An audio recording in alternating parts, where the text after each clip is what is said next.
Mi nombre es Ricardo Mendoza, tengo 68 años, y el día más humillante de mi vida fue cuando mi propia hija me apartó con el brazo de una foto familiar y me dijo delante de todos: «Tú no eres parte de esto, papá. Mejor quédate ahí atrás». Lo que ella no sabía es que ese momento cambiaría no solo mi vida, sino también su futuro para siempre. Porque resulta que tengo algo que ella nunca imaginó, algo que guardé en secreto durante décadas, esperando el momento perfecto para revelarlo. Imagínate la escena. Estábamos celebrando el cumpleaños de mi nieta Sofía en el jardín de mi casa, la misma casa donde crié a esa hija ingrata que ahora me trataba como un fantasma. Habían venido todos, mis 3 hijos, sus esposas, mis 6 nietos, hasta algunos tíos lejanos que no veía hace años. Yo estaba feliz, vestido con mi mejor camisa, peinado como para una ocasión especial, porque para mí cada reunión familiar es especial. Cuando llegó el momento de la foto, todos se acomodaron en el jardín. Yo me acerqué naturalmente, como había hecho en cientos de fotos familiares durante 40 años. Pero ahí fue cuando pasó. Mi hija Mónica, la del medio, la que siempre fue la más ambiciosa de mis 3 hijos, me puso la mano en el pecho y me empujó hacia atrás. «Papá, mejor quédate ahí. Esta foto es solo para la familia joven». Familia joven. Como si yo fuera un mueble viejo que ya no combina con la decoración. Como si los 40 años que dediqué a construir esa familia no contaran para nada. Pero lo que más me dolió no fueron sus palabras, sino las miradas. Las miradas de vergüenza de mis otros 2 hijos que no dijeron nada. Las miradas incómodas de mis nueras que bajaron los ojos. Las miradas confundidas de mis nietos que no entendían por qué el abuelo no podía estar en la foto. Pero acá viene lo que Mónica no sabía, lo que ninguno de mis hijos sabía. Durante 25 años, desde que me jubilé de mi trabajo en el banco, he estado invirtiendo cada peso de mi pensión en algo que ahora vale más de lo que ellos podrían imaginar. Y no estoy hablando de unos ahorros, estoy hablando de una fortuna que convierte a este viejo, que no es parte de la foto, en el hombre más rico de toda la familia. Mientras ellos me veían como una carga, como el abuelo que ya no sirve, yo había estado construyendo un imperio en silencio. Un imperio que estaba a punto de cambiar las reglas del juego para siempre. Escucha esta historia hasta el final y dime si harías lo mismo que hice yo. También cuéntame desde qué ciudad me estás escuchando, porque lo que viene te va a sorprender tanto como lo sorprendió a ellos. Para que entiendas bien esta historia, tengo que contarte quién era yo antes de convertirme en el abuelo invisible, porque no siempre fui este hombre al que apartan de las fotos familiares como si fuera un estorbo. Durante 35 años trabajé en el Banco Central de la ciudad. No era un trabajo cualquiera, era contador senior, manejaba las inversiones de clientes importantes, conocía el mercado financiero como la palma de mi mano. Mi esposa Carmen y yo criamos a nuestros 3 hijos con mucho sacrificio, pero también con mucha inteligencia financiera. Mientras otros padres gastaban todo lo que ganaban, yo siempre aparté un porcentaje para el futuro. Carmen me decía: «Ricardo, vos sos demasiado cauteloso. Vivamos un poco también». Pero yo le respondía: «Mujer, algún día me vas a agradecer esta cabezonada». Cuando los chicos eran pequeños, yo les enseñaba sobre el dinero. Les mostraba cómo funcionaban los bancos, cómo crecían las inversiones, cómo el dinero podía trabajar para uno si se sabía mover. Mónica era la más interesada. Se sentaba a mi lado cuando yo revisaba los estados de cuenta y me hacía preguntas. «Papá, ¿por qué unos números son rojos y otros negros? ¿Cómo se hace para que los números crezcan solos?» Le pagué una carrera de administración de empresas en la universidad privada más cara de la ciudad. Durante 5 años, cada mes pagué esa cuota sin chistar, aunque significara no cambiar el auto o postergar las vacaciones. Cuando se recibió, hice una fiesta acá en casa. Estaba tan orgulloso de mi hija, la administradora de empresas. «Mira lo que logró esta muchacha», les decía a mis amigos. «Va a ser exitosa en los negocios». Y sí, fue exitosa, pero de una manera que yo nunca esperé. Mónica aprendió tan bien sobre el dinero que decidió que el mío era suyo también. Cuando Carmen murió hace 8 años, Mónica inmediatamente empezó a hacer sugerencias sobre mis finanzas. «Papá, ¿no te parece que esta casa es muy grande para vos solo? ¿No sería mejor vender y comprarte algo más chico? Al principio pensé que era preocupación genuina, pero después entendí que era algo diferente. Mónica había calculado cuánto valía mi casa, cuánto cobraba de jubilación, qué me iba a quedar cuando me muriera, y había decidido que era mejor administrar esos recursos desde ahora, para cuidarme mejor. Empezó a venir más seguido, pero no para charlar conmigo o preguntarme cómo estaba. Venía para inspeccionar. «Papá, ¿no te parece que gastas mucho en luz? ¿Realmente necesitas tener tantas habitaciones climatizadas?» O «Papá, vi que compraste carne de primera. Con la edad que tenés, ¿no sería mejor cuidar el colesterol y comprar algo más económico?» Cada visita era un inventario disimulado de mis gastos, de mis hábitos, de mis decisiones. Como si yo fuera un adolescente irresponsable que necesitaba supervisión financiera. Lo más gracioso es que ella creía que era sutil, pero yo había trabajado 35 años en un banco. Sabía reconocer cuando alguien estaba evaluando mis activos. Mis otros dos hijos, Roberto y Damián, no eran tan directos como Mónica, pero empezaron a secundarla. Cuando ella sugería que la casa era muy grande, ellos asentían. Cuando ella decía que yo gastaba mucho, ellos la apoyaban. Poco a poco, la familia que yo había criado con tanto amor se convirtió en un comité de administración de mis bienes. Las reuniones familiares cambiaron de tono. Antes hablábamos de trabajo, de los chicos, de la vida. Ahora las conversaciones siempre terminaban en el mismo lugar. Mis gastos, mi salud, qué iba a pasar conmigo cuando fuera más viejo. Como si yo ya estuviera muerto y ellos estuvieran repartiendo la herencia. Pero lo que más me dolía era cómo me trataban delante de mis nietos. Cuando yo les compraba regalos, Mónica siempre comentaba: «Ay, papá, no gastes tanto. Con lo que vale eso podríamos pagar», y completaba con alguna cuenta pendiente de la casa. Los nenes empezaron a sentirse culpables por recibir regalos del abuelo. «Abuelo, ¿seguro que podés comprarme esto? Mamá dice que es caro». Un día mi nieta mayor me preguntó algo que me partió el corazón. «Abuelo, ¿vos sos pobre?». Le pregunté por qué me decía eso y me respondió: «Porque mamá siempre dice que tenés que cuidar la plata». Ahí me di cuenta de que Mónica había logrado que hasta los chicos me vieran como un viejo necesitado. Pero ella no sabía, ninguno sabía, que durante todos esos años de cuidarme financieramente, yo había estado haciendo inversiones que ellos consideraban imposibles para alguien de mi edad.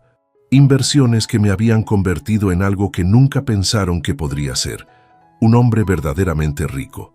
Lo que te voy a contar ahora va a sonarte increíble, pero es absolutamente cierto. Cuando me jubilé del banco, hace 15 años, no me quedé sentado esperando que la vida pasara. Tenía 53 años, conocía el mercado financiero mejor que muchos gerentes de la mitad de mi edad y tenía algo que ellos no tenían: tiempo y paciencia. Con mi indemnización y mis ahorros empecé a invertir, pero no en lo que todo el mundo invertía.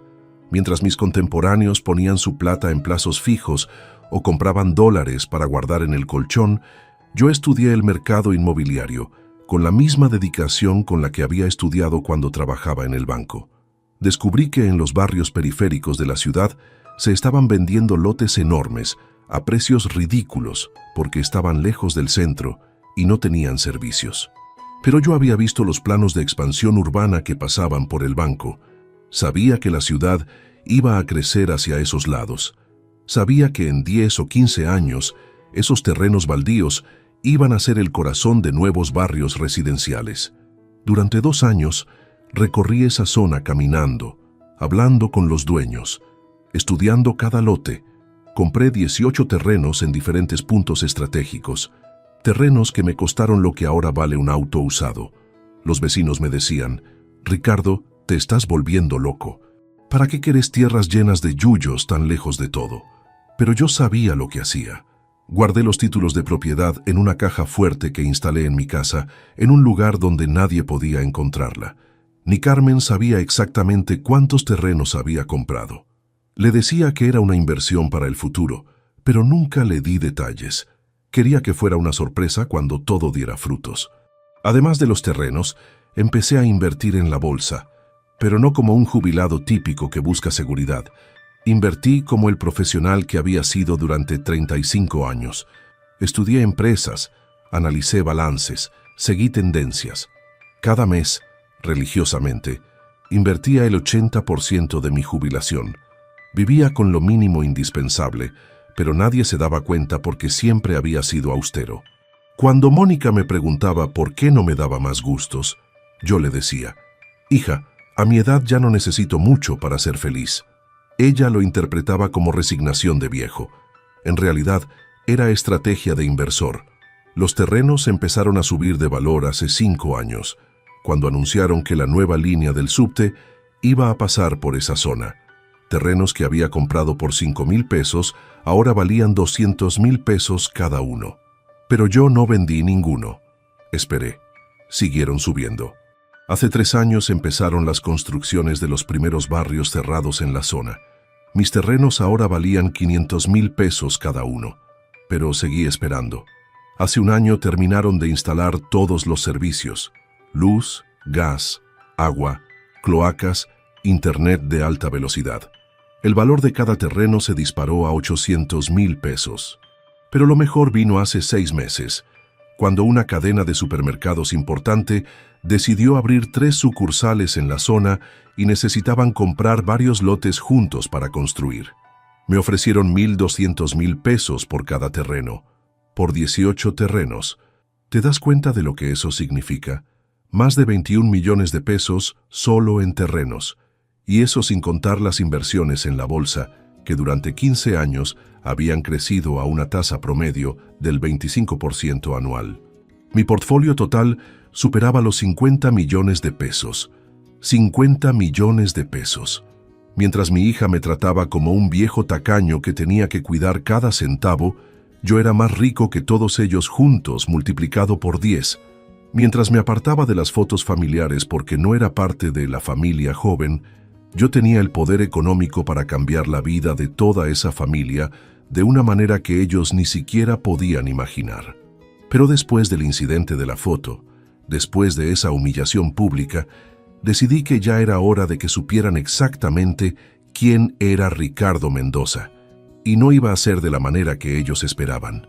La semana después de la fiesta de cumpleaños, mi rutina siguió igual que siempre. Me levantaba temprano, desayunaba leyendo el diario, revisaba mis inversiones en la computadora, salía a caminar por el barrio. Pero por dentro, todo había cambiado. Por primera vez en 15 años de inversiones secretas, tenía un plan específico para usar mi fortuna. Mónica llamó el martes, como siempre que necesitaba algo. «Papá, ¿cómo estás? ¿Comiste bien?». El tono de falsa preocupación que había perfeccionado durante años. Le dije que estaba bien y esperé a ver qué necesitaba realmente. «Escucha, papá. Estuvimos charlando con Roberto y Damián y pensamos que sería buena idea que vengas a cenar el sábado. Queremos hablar de algunas cosas importantes». Cosas importantes. Ya sabía de qué se trataba. Cada vez que decían cosas importantes, era para sugerirme algún cambio en mi vida que los beneficiara a ellos. «¿Qué tipo de cosas?», le pregunté, aunque ya sabía la respuesta. «Bueno, papá, ya sabes que te queremos mucho y nos preocupamos por vos. Esta casa es muy grande, muy costosa de mantener. Pensamos que capaz sería bueno que consideres vender y mudarte a algo más chico, más cómodo para tu edad». Ahí estaba. El plan que habían estado cocinando durante meses finalmente salía a la luz. Querían que vendiera mi casa, la casa donde había vivido 30 años, donde había criado a mis hijos, donde había llorado la muerte de Carmen, y seguramente ya tenían calculado exactamente cómo iba a repartirse el dinero de esa venta. «Está bien, hija, vamos a hablar el sábado», le dije con la voz más resignada que pude poner. Ella se alegró tanto que hasta su tono se volvió genuinamente cariñoso. «Ay, papá, me alegra que seas tan razonable. Vas a ver que es lo mejor para vos». Esa semana hice varias llamadas muy importantes. La primera fue a mi abogado, el doctor Herrera, que había manejado mis inversiones legales durante años. «Doctor, necesito que prepare algunos documentos muy específicos. Voy a hacer algunos cambios importantes en mi testamento». Le expliqué exactamente lo que quería hacer. Al principio se sorprendió. «Don Ricardo, ¿está seguro de esta decisión? Es muy digamos muy drástica. Doctor, le dije, nunca estuve más seguro de nada en mi vida. Mi familia cree que soy un viejo sin recursos. Es hora de que aprendan quién soy realmente. La segunda llamada fue al gerente de mi banco, alguien que conocía mi situación financiera real. Quiero liquidar algunas inversiones y hacer algunas transferencias importantes. Necesito que todo esté listo para el lunes. La tercera llamada fue la más importante. Llamé a una inmobiliaria de prestigio. Quiero poner mi casa en venta, pero con condiciones muy específicas. Les expliqué exactamente lo que necesitaba. Era un plan que iba a sorprender a toda mi familia de una manera que nunca iban a olvidar. El sábado llegué a la casa de Mónica puntual como siempre. Estaban todos, mis 3 hijos con sus respectivas familias. Habían preparado un asado, habían puesto música, todo muy familiar y acogedor. Pero yo sabía que era una puesta en escena para ablandarme antes de la conversación importante. Durante la comida estuvieron especialmente atentos conmigo. «Papá, ¿querés más ensalada? ¿Está bien cocida la carne? ¿Te traigo otro vaso de vino?» Tanta preocupación de golpe me confirmó que realmente tenían algo grande planeado. Después del postre, Mónica dio la señal. «Bueno, familia, ahora que estamos todos relajados, queremos hablar con papá sobre su futuro». Todos pusieron cara seria y se acomodaron en sus sillas como si fuera una reunión de directorio. «Papá», empezó Roberto, mi hijo mayor, «sabes que todos te queremos mucho y nos preocupamos por tu bienestar». Damián, el menor, agregó, «Vivir solo en esa casa tan grande no puede ser fácil para vos». Y finalmente, Mónica remató, «Pensamos que sería mejor que vendas y te mudes a algo más adecuado para tu edad». Les pregunté qué tenían en mente. Mónica sacó una carpeta que había preparado con recortes de diarios. «Mira, papá, acá hay varios departamentos lindos, más chicos, con portero, con seguridad. Vas a estar más tranquilo, y nosotros también». Revisé los recortes en silencio. Eran departamentos de un ambiente, 2 ambientes como máximo. Lugares donde cabría apenas mi cama y mis recuerdos más indispensables. Todo lo que había construido durante una vida reducido a 40 metros cuadrados. «¿Y qué pasaría con el dinero de la venta?», les pregunté. Se miraron entre ellos con esas miradas cómplices que creían que yo no notaba. «Bueno, papá, obviamente vos te quedarías con todo, pero pensamos que capaz sería inteligente que nosotros te ayudemos a administrarlo, para que te rinda más». Administrarlo. La palabra clave. No querían que yo manejara mi propio dinero. Querían control total de mis recursos. Pero lo que no sabían es que yo tenía recursos que ellos no podían ni imaginar. «Está bien», les dije con la voz más frágil que pude fingir. «Ustedes saben de estas cosas más que yo. Si creen que es lo mejor». Sus caras se iluminaron. Habían logrado convencer al viejo confundido de que hiciera exactamente lo que ellos querían. Mónica me abrazó con lágrimas en los ojos. «Ay, papá, me alegra tanto que seas tan comprensivo. Vas a ver que este cambio va a ser lo mejor que te puede pasar». Lo mejor para ellos, pensé yo. Pero no dije nada, solo asentí como el abuelo obediente que creían que era. «Bueno», les dije, «ya que tomamos esta decisión, el lunes voy a llamar a una inmobiliaria para que tase la casa». «No te preocupes por eso, papá», me dijo Roberto rápidamente. «Yo conozco gente en el rubro, me ocupo de todo». Por supuesto que se iba a ocupar. No querían que yo hablara directamente con ningún profesional. Querían controlar cada paso del proceso. Pero ellos no sabían que yo ya había puesto en marcha un plan que cambiaría todo. El lunes por la mañana, como había prometido, llamé a la inmobiliaria. Pero no para poner la casa en venta de la manera que ellos esperaban. «Buenos días, habla Ricardo Mendoza. ¿Recuerdan la conversación que tuvimos la semana pasada? Bueno, quiero que ejecuten el plan tal como lo discutimos». Del otro lado del teléfono me confirmaron que todo estaba listo. «Don Ricardo, los papeles están preparados. Solo necesitamos su autorización para proceder». «La tienen», les dije. «Procedan inmediatamente». Esa misma tarde hice otra llamada, esta vez al doctor Herrera. «Doctor, es hora. Quiero que envíe los documentos que preparamos a las direcciones que le di. Todo tiene que llegar mañana por la mañana». «Don Ricardo, ¿está completamente seguro de esto? Una vez que estos documentos lleguen a destino, no va a haber vuelta atrás». «Doctor, nunca estuve más seguro de nada en mi vida». «Envíelos». El martes por la mañana mi teléfono empezó a sonar temprano. Era Roberto, con una voz que nunca le había escuchado. «Papá, ¿qué está pasando? Acaba de llegar un mensajero con unos papeles para mí. Son de tu abogado». «Ah, sí», le dije con la tranquilidad del mundo. «Lee los papeles, Roberto. Todo está explicado ahí». A los 10 minutos me llamó Damián. «Papá, yo también recibí papeles. No entiendo nada. ¿Podés explicarme qué significa todo esto?» «Lo mismo que le dije a tu hermano, hijo. Está todo explicado en los documentos». Pero la llamada que más esperaba era la de Mónica. Llegó al mediodía, después de que hubiera tenido tiempo de leer todo, de procesarlo, de entender completamente lo que estaba pasando. Cuando atendí el teléfono, su voz temblaba de una manera que me dio hasta un poco de pena. «Papá, ¿qué estos papeles? ¿Esto es real? ¿Vos tenés toda esta plata?» «Sí, Mónica, es real. Tu padre, el viejo que no es parte de la foto familiar, resulta que es multimillonario». Se hizo un silencio tan largo que pensé que había cortado. «Pero papá, ¿cómo? ¿Cuándo? ¿Por qué nunca nos dijiste nada? ¿Te acordás, Mónica, cuando eras chica y te enseñé sobre inversiones? ¿Te acordás cuando me preguntabas cómo hacer para que los números crezcan solos? Bueno, resulta que aprendí muy bien mis propias lecciones. Le expliqué todo. Los terrenos, las inversiones en bolsa, los 15 años de estrategia silenciosa. Cómo había convertido una jubilación modesta en una fortuna de más de 50 millones de pesos. Cómo el viejo que ellos creían que necesitaba cuidado financiero era en realidad más rico que todos ellos combinados. Papá, nosotros no sabíamos. Si hubiéramos sabido, ¿qué habrían hecho diferente, Mónica? ¿Me habrían tratado mejor? ¿Me habrían incluido en las fotos familiares? ¿O simplemente habrían calculado la herencia con números más grandes?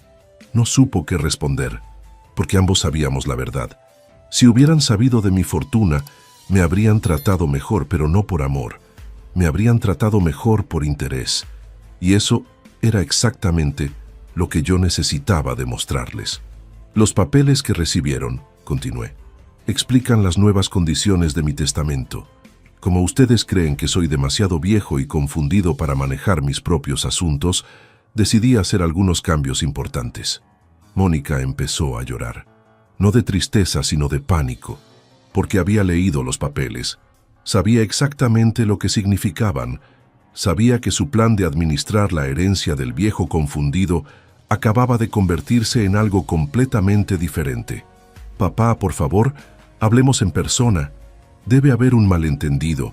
Nosotros te queremos, te respetamos». «Mónica», la interrumpí, «el malentendido duró años. El malentendido fue creer que podían tratarme como un mueble viejo y que yo no me iba a dar cuenta. El malentendido fue pensar que podían apartarme de una foto familiar y que yo lo iba a aceptar en silencio». Colgué el teléfono. Por primera vez en años, me sentí completamente en control de mi propia vida. Ya no era el abuelo que aguantaba todo por mantener la paz familiar. Era Ricardo Mendoza, el hombre que había construido un imperio en secreto y ahora iba a usarlo para enseñarle a su familia una lección que nunca iban a olvidar. Los papeles que habían recibido mis hijos eran claros y devastadores. El primero era una copia completa de mi patrimonio. Los 18 terrenos, las inversiones en bolsa, las cuentas bancarias, todo detallado con valores actualizados. El total era tan grande que tuvieron que leerlo 3 veces para creerlo. El segundo documento era mi nuevo testamento. En versión anterior, mis 3 hijos heredaban todo en partes iguales. En la nueva versión, las cosas habían cambiado drásticamente. Mónica, la hija que me había apartado de la foto familiar, recibía exactamente lo que había calculado que yo valía, el valor de mi casa actual, nada más. Roberto y Damián, por haber sido cómplices silenciosos de esas humillaciones, recibían algo más, pero no mucho. El 70% de mi fortuna, más de 35 millones de pesos, iba a ser destinado a una fundación que yo mismo había creado. Una fundación para ayudar a adultos mayores que habían sido abandonados o maltratados por sus familias. El nombre de la fundación era Dignidad Dorada, y yo iba a ser su presidente ejecutivo. El tercer documento era el más doloroso para ellos. Era una carta detallada explicando exactamente por qué había tomado estas decisiones. Cada humillación que habían permitido, cada vez que me habían tratado como un estorbo, cada momento en que habían calculado mi valor en lugar de valorar mi amor. Durante años, ustedes creyeron que yo era un viejo confundido que necesitaba que le administraran la vida, decía la carta.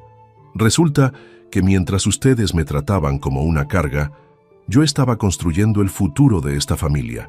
Pero como me dejaron claro que yo no soy parte de esa familia, decidí construir una familia nueva.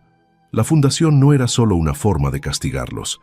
Era mi oportunidad de ayudar a gente como yo, gente mayor que había sido descartada por sus propias familias. Gente que merecía vivir con dignidad los años que le quedaban, sin tener que aguantar desprecios por mantener la paz. Esa misma semana empezaron las visitas desesperadas. Mónica fue la primera. Llegó a mi casa con una cara que no le había visto nunca, una mezcla de terror y arrepentimiento. «Papá, tenemos que hablar, por favor». La hice pasar, le serví un café como si nada hubiera cambiado, como si no acabara de descubrir que su herencia había pasado de 17 millones a menos de 500,000 pesos. Ella miraba todo con otros ojos. La casa que había considerado demasiado grande, ahora la veía como el hogar de un multimillonario. Los muebles que había catalogado como viejos, ahora los observaba como si fueran antigüedades valiosas. «Papá, yo sé que cometimos errores, pero siempre fue por amor, por preocupación real por tu bienestar». Qué fácil era hablar de amor, ahora que sabía cuánto dinero había en juego. Qué rápido había aparecido la preocupación genuina después de leer el testamento. «Mónica», le dije, «¿te acordás el día de la foto? ¿Te acordás cuando me dijiste que no era parte de la familia joven?» Se puso colorada y bajó la mirada. «Papá, eso fue un momento de mal genio. No lo decía en serio. Y todas las veces que me sugeriste vender la casa, y todas las veces que me controlaste los gastos como si fuera un niño irresponsable, ¿todo eso también fue mal genio?» No tenía respuesta, porque ambos sabíamos que no había sido mal genio. Había sido desprecio sistemático disfrazado de cuidado. «La decisión está tomada, Mónica. Durante años ustedes me demostraron exactamente qué lugar ocupo en sus corazones. Ahora yo les estoy demostrando qué lugar ocupan en el mío». Se fue llorando, pero no eran lágrimas de amor filial, eran lágrimas de pánico económico. Roberto vino al día siguiente con una estrategia diferente. Trajo a sus 2 hijos, mis nietos de 15 y 12 años, como si fuera un escudo emocional. «Papá, los chicos querían verte. Hace mucho que no pasaban tiempo con el abuelo». Los chicos se veían incómodos, como si supieran que estaban siendo usados. El más grande me preguntó directamente: «Abuelo, ¿es verdad que sos muy rico y papá está preocupado por la herencia?» La honestidad brutal de los adolescentes. Roberto se puso rojo de la vergüenza.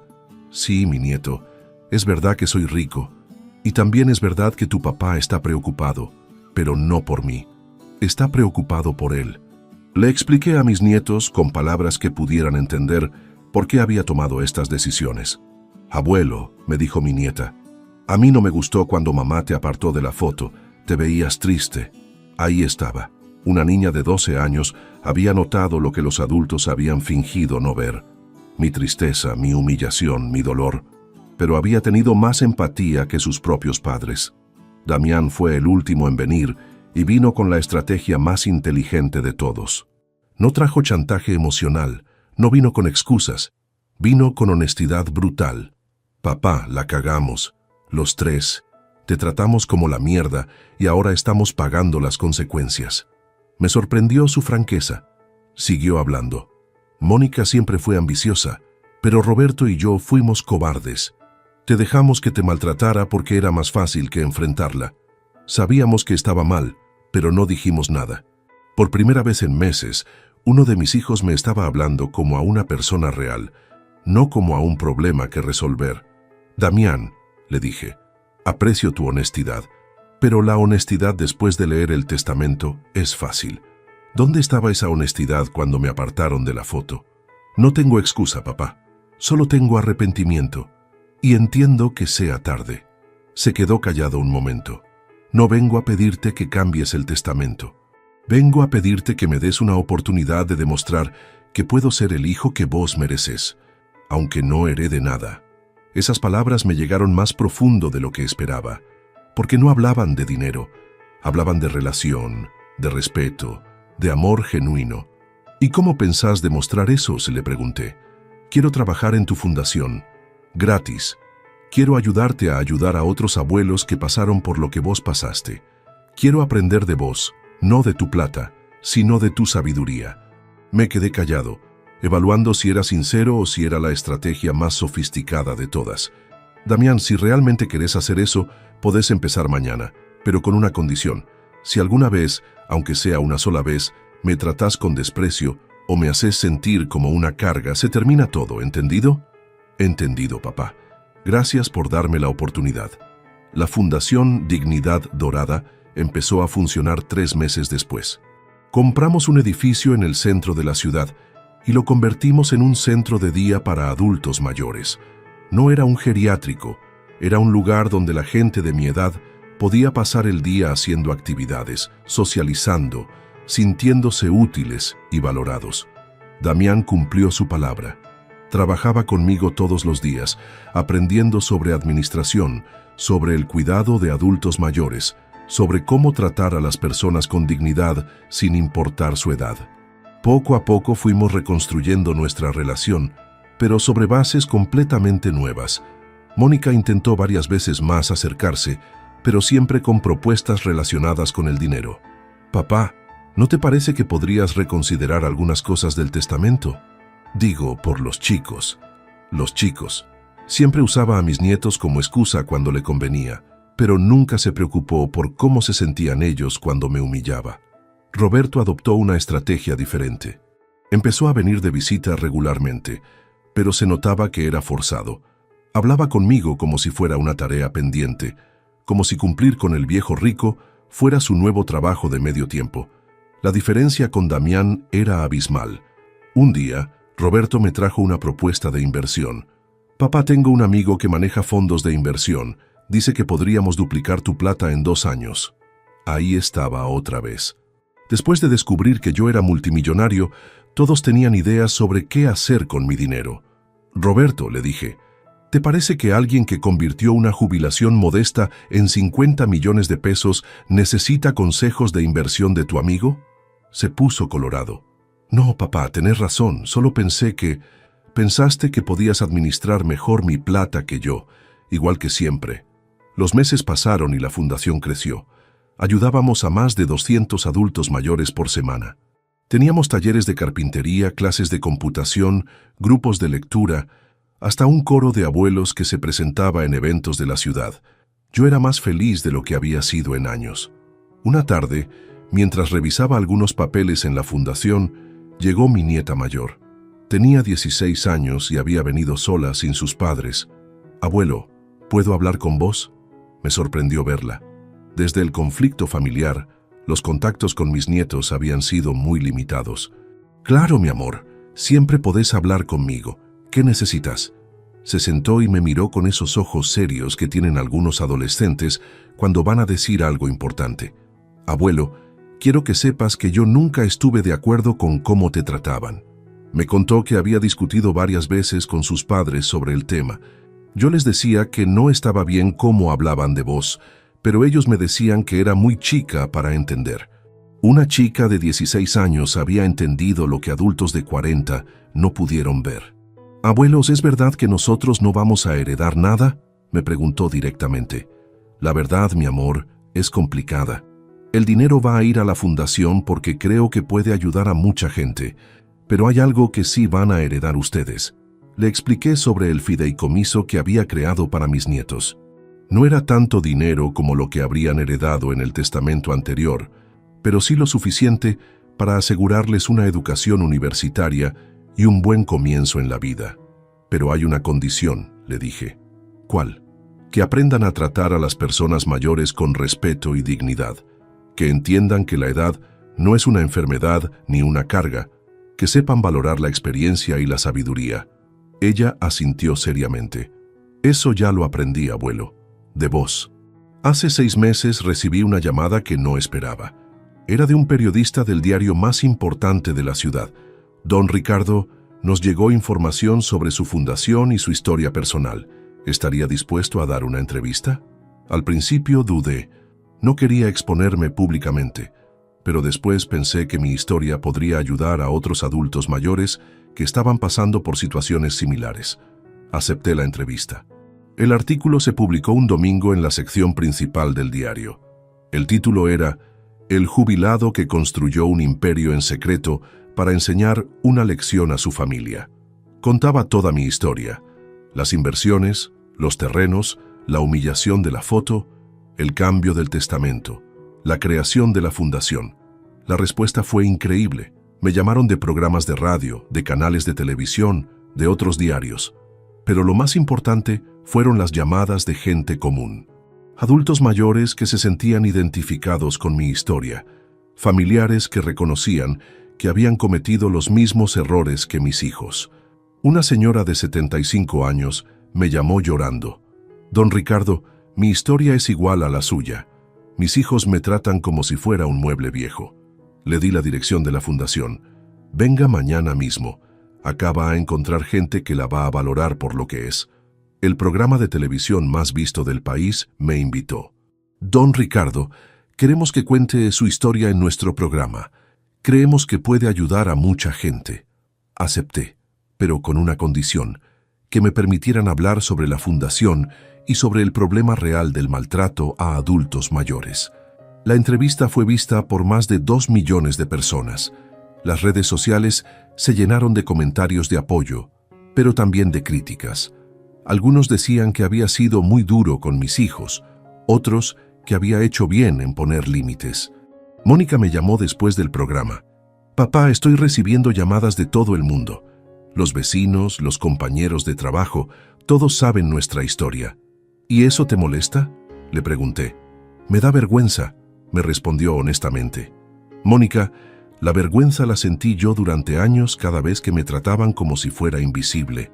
Ahora es tu turno de sentir las consecuencias de tus decisiones». Colgué. Ya no me dolía ser duro con ella. Había aprendido que la gentileza sin límites no es amor, es debilidad. La fundación empezó a recibir donaciones de todo el país. Gente que había visto la entrevista y se había sentido identificada con la historia mandaba aportes. Empresarios que querían ayudar con la causa. En 6 meses habíamos triplicado nuestra capacidad de ayuda. Un día, mientras estaba en la fundación supervisando un taller de cocina, me trajeron una carta que me emocionó hasta las lágrimas. Era de una familia de Córdoba. «Don Ricardo, vimos su entrevista y nos hizo reflexionar sobre cómo tratábamos a nuestro abuelo. Hablamos con él, le pedimos perdón y ahora estamos reconstruyendo nuestra relación. Gracias por enseñarnos que nunca es tarde para cambiar». Esa carta me confirmó que había tomado la decisión correcta. Mi historia no era solo sobre venganza o justicia. Era sobre educar, sobre generar conciencia, sobre cambiar la forma en que la sociedad trata a los adultos mayores. Hace 3 meses, Damián me propuso algo que me sorprendió. «Papá, ¿te parece si escribimos un libro sobre tu historia? No para hacer plata, sino para llegar a más gente, para ayudar a más familias que están pasando por lo mismo». La idea me gustó. Empezamos a trabajar juntos en el libro. Damián escribía, yo le contaba los detalles, corregíamos juntos. Se convirtió en un proyecto que fortaleció aún más nuestra relación reconstruida. El libro se va a llamar Más que una foto. La dignidad no tiene edad. Vamos a donar todas las ganancias a la fundación. Ya tenemos editor y dicen que puede convertirse en un éxito de ventas. Pero lo más importante de todo esto no es el dinero, ni la fama, ni siquiera la fundación. Lo más importante es que a los 68 años descubrí que nunca es tarde para defender tu dignidad, que no tenés que aguantar el maltrato solo porque viene de la familia. Ayer fue mi cumpleaños número 69. Damián organizó una fiesta en la fundación. Vinieron todos los abuelos que ayudamos, algunos voluntarios, mis nietos que ya entendieron la situación. Fue la fiesta de cumpleaños más linda que tuve en años. Al final de la noche, cuando ya se habían ido todos, Damián se acercó con una cámara. «Papá, ¿te parece si nos sacamos una foto?» Una foto donde vos estés en el centro, donde se note que sos el protagonista de esta historia. Me emocioné. Una foto donde yo era el centro, donde mi dignidad era respetada, donde mi lugar en la familia estaba claro. Sí, hijo, saquemos esa foto. Cuando vi la imagen en la cámara, no pude evitar pensar en aquella otra foto, la de la fiesta de mi nieta, donde me apartaron como si fuera un estorbo. Qué diferente se veía ahora Ricardo Mendoza. Ya no era el abuelo invisible, era el fundador de Dignidad Dorada, el hombre que había transformado su dolor en propósito. ¿Sabes qué aprendí de todo esto? Que la familia no es solo sangre. La familia son las personas que te valoran, que te respetan, que te tratan con dignidad. A veces esa familia hay que construirla desde cero, y está bien. Es mejor estar rodeado de gente que te aprecia de verdad, que aguantar el desprecio de gente que comparte tu apellido. Mónica y Roberto siguen intentando acercarse de vez en cuando, pero siempre con propuestas interesadas. Nunca han venido simplemente a preguntarme cómo estoy, qué necesito, cómo puedo ser más feliz. Siempre hay una agenda detrás. Damián, en cambio, se convirtió en el hijo que siempre quise tener. No porque herede más dinero, sino porque aprendió a valorarme como persona. Trabaja conmigo todos los días, me trae ideas para mejorar la fundación, me escucha cuando hablo de mis proyectos. La semana pasada me dijo algo que me llegó al corazón. Papá, trabajar con vos me enseñó más sobre la vida que todos los años anteriores juntos. Me siento orgulloso de ser tu hijo, no por tu plata, sino por tu carácter. Y mis nietos, al menos algunos, empezaron a entender. La mayor viene seguido a la fundación a ayudar como voluntaria. Me dice, abuelo, cuando sea grande quiero ser como vos. Quiero ayudar a la gente que lo necesita. Esa es la herencia más valiosa que puedo dejarles. El dinero va y viene, la fama es pasajera, pero la dignidad, el respeto, el amor genuino, eso es lo que realmente importa. Y si tenés que pelear por eso, incluso contra tu propia familia, vale la pena hacerlo. A veces la gente me pregunta si me arrepiento de haber sido tan drástico, si no habría sido mejor tratar de arreglar las cosas de manera más suave. Mi respuesta siempre es la misma. Probé la manera suave durante años. Los traté con amor incondicional, mientras ellos me trataban con desprecio sistemático. No funcionó. A veces la única manera de enseñar respeto es exigirlo. A veces la única manera de recuperar tu dignidad es pelear por ella. Y a veces la única manera de que la familia te valore es demostrarles lo que pierden cuando te tratan mal. Ahora tengo 69 años y soy más feliz que a los 60. Tengo una fundación que ayuda a cientos de personas, un hijo que me respeta de verdad, nietos que están aprendiendo valores reales y una historia que está cambiando la vida de otras familias en todo el país. ¿Perdí 2 hijos en el proceso? Sí, pero ellos se perdieron solos cuando decidieron que yo no merecía su respeto. Perdí parte de mi familia. Sí, pero encontré una familia nueva en la fundación, con gente que me valora por quien soy, no por lo que tengo. Y vos que me escuchaste hasta acá, que me acompañaste en esta historia, quiero que sepas algo muy importante. Si estás pasando por algo similar, si tu familia te trata como si fueras invisible, si te hacen sentir como una carga, recordá esto. Tu dignidad no se negocia. No importa la edad que tengas, no importa cuánto dependas de otros, no importa qué tan complicada sea tu situación. Nadie, absolutamente nadie, tiene derecho a tratarte como si fueras menos que una persona completa, valiosa, digna de respeto. Y si tenés que tomar decisiones difíciles para defender esa dignidad, hacelo. Vas a estar mejor rodeado de una persona que te respete, que de 10 que te desprecien. La vida es muy corta para gastarla sintiéndote mal por culpa de gente que debería amarte. Hoy, mientras terminaba de revisar los papeles de la fundación, encontré una foto que me sacaron la semana pasada en un evento. Estoy parado en el medio, rodeado de todos los abuelos que ayudamos, sonriendo de verdad, con los ojos brillantes. Me veo feliz, me veo valorado, me veo como alguien que importa. Y pensé en esa otra foto, la que desencadenó todo esto, donde me apartaron como si fuera un estorbo. ¿Qué diferencia? En una foto era invisible, en la otra soy protagonista. Y la diferencia no la hizo el dinero. La diferencia la hizo la decisión de no aceptar más el maltrato. Así que te pregunto, ¿en qué foto querés aparecer vos? ¿En la de víctima que aguanta todo por mantener la paz? ¿O en la del protagonista que defiende su dignidad sin importar el costo? La elección es tuya, pero recordá que nunca es tarde para cambiar de foto. Nunca es tarde para exigir el respeto que mereces. Y nunca es tarde para descubrir que vos también podés ser el protagonista de tu propia historia.